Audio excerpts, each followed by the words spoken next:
So you've just come back from an exciting hunting trip where you shot a beautiful game animal, and you're so excited and proud of that animal that you want to do your very own DIY Euro mount like this. Well, that's great news. In this video, I'm going to walk you through the process of how you can do your very own Euro mount. We're going to use this red stag as an example. So timestamps are below if you want to jump to any point in this video. Otherwise, let's get started.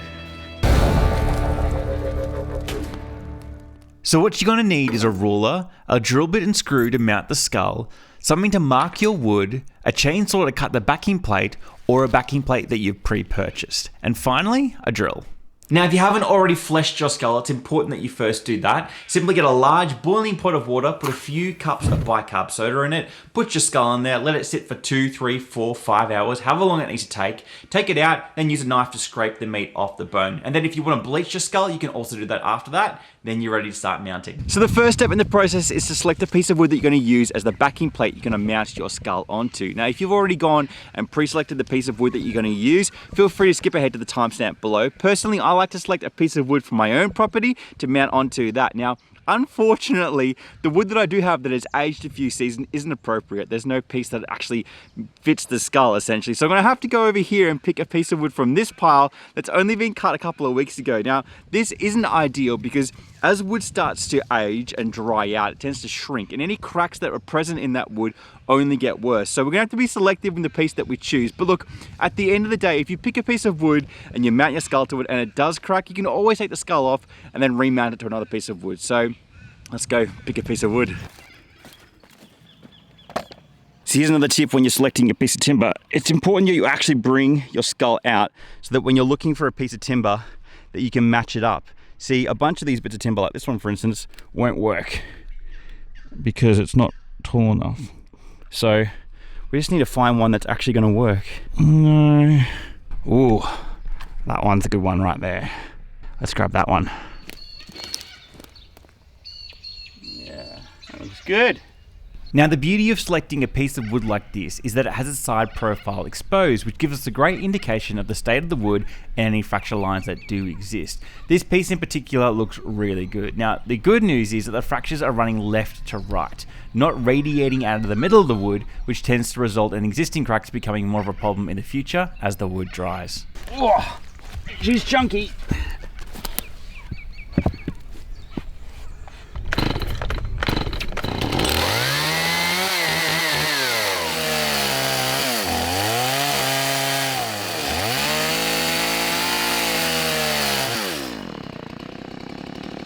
With my wood cut, I'm now going to straighten up the edges on the drop saw. Now, this isn't essential. It really comes down to personal preference and the kind of shape for the mounting board that you want.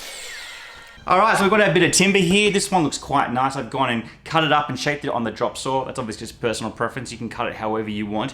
You will notice, however, I have cut it quite thin, and that is for a reason. Obviously, the heavier the skull, you want to make sure that there's not as much material on this mount so that when you do put it on a wall, especially if it's drywall or plaster wall, you're putting the least amount of pressure on that wall. You don't want it to crack and then fall out. So try and keep it nice and thin. I have gone and tapered this down. Now, I'd love to say that's for artistic effect so that when this is flush against the wall, the skull kind of looms forward, but that's not true. It's just because I'm terrible at cutting. So now we're ready to drill into our deer skull. So what you want to do is flip your skull upside down and then mark a specific point to drill. Now the best point to drill that's going to give you the strongest bone is right here at the base of the skull. This is the strongest bit of bone that's the most symmetrical to the skull, so it's the best place to drill. If you're struggling to find it, just go up from the nasal cavity all the way up before you hit the kind of cranium right there. That's where you want to drill.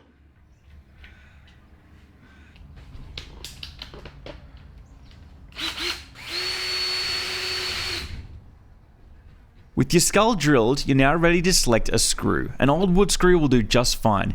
Just make sure that it's long enough to go all the way through your backing plate, but not so long that it will come out the other side of your skull. What I like to do now is measure the middle of my backing plate as a future guide. This measurement will help us know if our skull is straight. Now position your skull on the mounting board where you want it, and use a pencil or a pen to mark the relative position of where you drilled your hole into the skull. Simply place the tip of your pencil on the hole, then mark directly underneath on the board.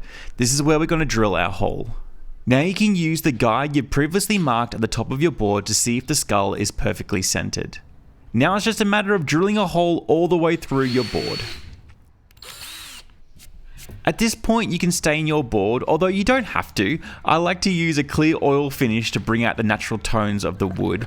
A coat of varnish or stain will give your board an extra layer of protection, and you'll also find a darker mounting board helps the white skull pop and stand out, although it's completely up to you. Once your mounting board is dried, you're now ready for the final step, fixing your skull to the mounting board. To do this, simply flip over your board and using your drill, slowly drive the screw through the board. Now, the goal is to have enough of the screw poking out the other side that it will just reach the hole you previously drilled into your skull. Having a partially exposed screw helps you align the skull on the board, making the whole process much easier.